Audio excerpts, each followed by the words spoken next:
Bienvenue sur Radio Sensation Normandie. Nous ouvrons un nouveau mag aujourd'hui pour aborder un sujet de société qui touche ou qui touchera en tout cas chacun d'entre nous dans les prochaines années, le bien vivre ensemble qui décline sur le bien vieillir ensemble. La population française et normande de surcroît vieillit de plus en plus. Selon les dernières statistiques, l'espérance de vie chez l'homme est passée de 72 à 75 ans. Enfin, il passera de 72 à 75 ans d'ici 2020 et pour la femme de 80 à 86 ans. Donc, on vieillit donc de plus en plus sur notre territoire et le sujet d'aujourd'hui traitera du bien vieillir chez soi. Comment et avec quels moyens? On verra cela avec nos invités du jour qui sont Marlene Mahé, qui est responsable du CLIC de Pont-de-Mer. Marlene, bonjour. Bonjour. Le CLIC, d'abord, on explique vite fait ce que c'est. C'est un service du département qui est destiné aux personnes âgées et aux personnes handicapées pour leur apporter une information sur les droits et les services. D'accord, sur un territoire assez large Voilà, le nord-ouest, pour ce qui me concerne, en fait, le département est divisé en 4 territoires et pour ce qui me concerne, notre CLIC couvre le nord-ouest du département. D'accord, et Flora Tranba qui est pharmacien à Bernay. Bonjour Flora. Bonjour Dominique. Voilà, donc vous intervenez aussi vous dans le cadre du vieillissement avec notamment de l'appareillage médicalisé. On essaiera d'y voir un peu plus clair et de ne pas raconter de bêtises. Bien vieillir chez soi, est-ce que c'est quelque chose de logique, courant, normal, où les personnes âgées ont des difficultés à appréhender ce moment-là, soit après un veuvage, soit après un accident, etc. Comment ça se passe, on va dire actuellement, sur la région normande? Est-ce que tout se passe dans le meilleur des mondes ou c'est un peu compliqué? Alors, bien vieillir chez soi, c'est la demande essentielle des personnes âgées qui veulent rester à leur domicile où elles ont vécu quelquefois 50 ans, 60 ans. Ce qui n'est pas forcément très simple, c'est que ces logements sont inadaptés dans certains cas, soit par leur configuration, parce qu'ils présentent des marches, que les chambres sont à l'étage, soit parce que les salles de bain n'ont que des baignoires et qu'elles sont difficiles d'accès, ou les couloirs étroits, ou les logements sont trop complexes. Alors à partir de quel moment on s'aperçoit que c'est plus adapté puisque la personne âgée vit chez elle continuellement, elle subit donc les contraintes, les marches, elle les monte malgré tout. Il faut une chute, il faut un accident à un moment donné pour se dire Alors, si c'est la possible. chute, ça peut être le révélateur des problèmes qui existent au domicile. Après, c'est aussi des difficultés de déplacement qui peuvent être notées en fait Dans les pièces. Dans les pièces, voilà. D'accord. Donc là, on se dit, j'ai de l'argent et je vais venir les spécialistes. Comment ça se passe en fait? On appelle quel service tout d'abord lorsque la demande est évidente? Alors, l'idéal serait d'appeler un ergothérapeute pour qu'il vienne faire un diagnostic du logement pour d'abord examiner la circulation dans les pièces, la disposition des pièces, et puis sans engager de travaux de fond. Forcément, déjà, il existe des aides techniques qui peuvent contribuer à ce que la personne âgée soit plus en sécurité dans son logement et utilise mieux son logement, les fonctions de son logement. Il y a des personnes qui n'osent plus se laver à la baignoire parce qu'elles ne peuvent plus monter dans la baignoire. Donc on n'est pas obligé de faire un devis pour casser les murs au départ. On a d'abord un état des lieux précis et s'il y a une complication sur une certaine pièce, on ne peut aménager que celle-ci. Voilà. Et d'accord. Puis il existe des possibilités techniques qui permettent de compenser les difficultés qui se présentent. Du style, une planche de bain, ça peut permettre d'accéder à la baignoire. Enfin, voilà. Donc là, pour le coup, alors effectivement, l'ergothérapeute, c'est l'idéal, mais sauf qu'elles sont peu nombreuses et qu'il faut financer ce diagnostic.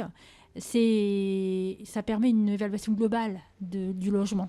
D'accord. Ensuite, il y a des professionnels donc, qui peuvent donner des conseils. Et là, je peux donner la parole à Madame Tranba. Elle a fait son devis, elle dit dans la salle de bain, il faut tel appareillage, dans les toilettes peut-être aussi, etc. Et ensuite, on passe directement chez vous dans une pharmacie ou pas du tout? Comment ça se passe le lien entre l'ergo et... En fait, je dirais que ce ne serait pas le lien directement l'ergothérapeute et le pharmacien. En premier lieu, on peut, alors parfois le médecin, parfois d'autres personnes qui s'occupent du domicile, détecter un problème dans une maison. Et en fait, le but, c'est de pouvoir équiper de façon le plus pertinente le domicile du patient de façon à ce qu'il puisse vivre le mieux et le plus longtemps chez lui, pour éviter des hospitalisations futures, etc. Donc pour vous, pour votre profession, c'est quoi alors l'appareillage? Alors justement, toutes les petites aides techniques qu'on peut faire, parce que souvent ils sont déjà depuis, comme disait Marilyn, depuis 50, 60 ans chez eux, donc ils vont pas tout refaire, tout casser, refaire des devis, etc. Et il existe beaucoup de petites aides techniques qui permettent de vivre un quotidien bien facilité, comme par exemple pour la baignoire, des aides techniques pour faciliter aller prendre comment s'asseoir dans la baignoire. Concernant le lit, voilà, de façon, comment une manière de pouvoir vivre un quotidien beaucoup plus aisé et éviter des hospitalisations. Vous n'êtes pas là pour médicaliser en fait le... Non, en fait on est là pour écouter le besoin. Alors des fois la personne elle vient pour dire j'arrive pas à faire ci, j'arrive pas à faire ça, on peut l'aider. Mais c'est vrai qu'il y a quand même encore un manque de communication. Les gens savent pas, en fait ils se retrouvent dans le problème. Ils savent pas expliquer de quoi ils ont besoin déjà. Ils savent qu'ils sont pas au mieux chez eux. Et comme dit Marilyn, des fois on arrive à des personnes qui n'osent plus se laver ou qui n'osent plus se déplacer. Ça, c'est un gros problème parce que du coup, on devient beaucoup moins autonome.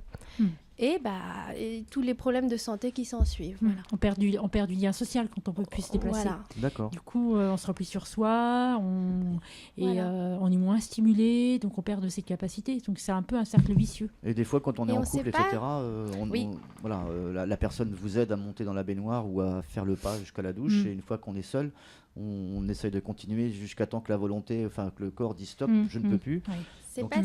C'est pas si simple parce que même en couple...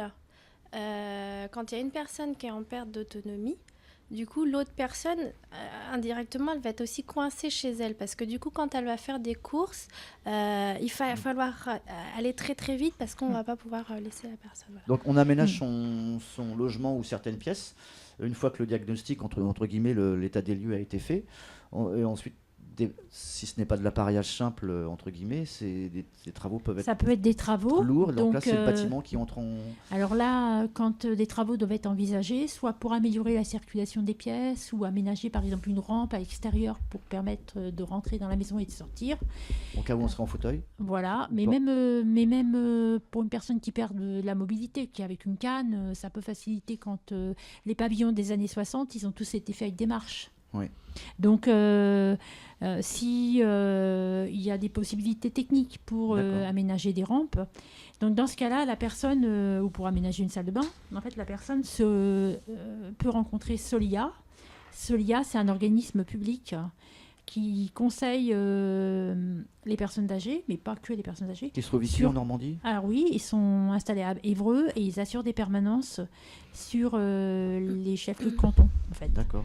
Donc ils font une permanence à Bernay, par exemple, et donc ils donnent des conseils sur les aides potentielles dont pourrait disposer la personne âgée, et donnent des conseils techniques aussi pour les orienter vers des artisans qui sont compétents, vers les séquences de travaux, en fait, par quoi commencer, quelles sont les contraintes qu'ils vont rencontrer aussi. Il y a un accompagnement à la fois financier et un accompagnement technique. Ça va être le sujet sans doute d'un prochain rendez-vous. On va être amené à se retrouver pour une autre émission, mais tout ça, ça va coûter énormément d'argent. Est-ce que toutes ces aides sont faites en fonction des revenus ou de la retraite de la personne ? Tout à fait. En fait, pour toutes les aides, il y a un plafond de ressources. En fait, donc au-dessus du plafond de ressources, les personnes effectivement ne peuvent pas être aidées, mais ils ne peuvent pas être aidés. Pas forcément. Enfin, je veux dire, mais un plafond de ressources qui est quand même relativement élevé. D'accord. Et la personne peut très bien ne pas avoir droit aux aides de l'ANA, qui sont les aides d'amélioration de l'habitat de l'État, mais avoir droit à une aide de sa caisse de retraite complémentaire. D'accord. Ou de sa caisse de retraite. En fait, c'est l'association Solia qui présente les dossiers de demande de subvention, et eux, en fonction des ressources des personnes, savent vers quel financeur ils peuvent orienter les demandes. Et qui intervient autrement, la MSA, ou comment ça se passe ? Alors les caisses de retraite, donc les MSA, CARSAT et RSI, les caisses de retraite complémentaires, du groupe ARCO, Agir, Carco, ou le département et l'État via l'ANA. On se retrouve pour votre rendez-vous, c'est important de le situer, c'est donc à Bernay. Ça fait partie de vos nombreux rendez-vous de l'année, des conférences débats que vous faites. Et donc ça se passera donc à la salle des fêtes le lundi 26 septembre à partir de 14h. Avec des différents intervenants, etc. Tout à fait. Tout d'abord, une table ronde sera proposée au public, donc avec une intervention des ergothérapeutes de l'école de la Mus d'Évreux, qui sera donc complétée par... là, qui présente pièce par pièce les aménagements possibles, les difficultés qui peuvent se présenter et les aménagements possibles. D'accord, on y reviendra dans un prochain rendez-vous. C'est Perrine Colmar qui était ergo également sur Bernay. Et qui va être à nos côtés. Voilà, Solia sera là, la CAPEB, on en parlera dans un prochain rendez-vous parce qu'on est amené à se revoir très très vite. Merci, au revoir.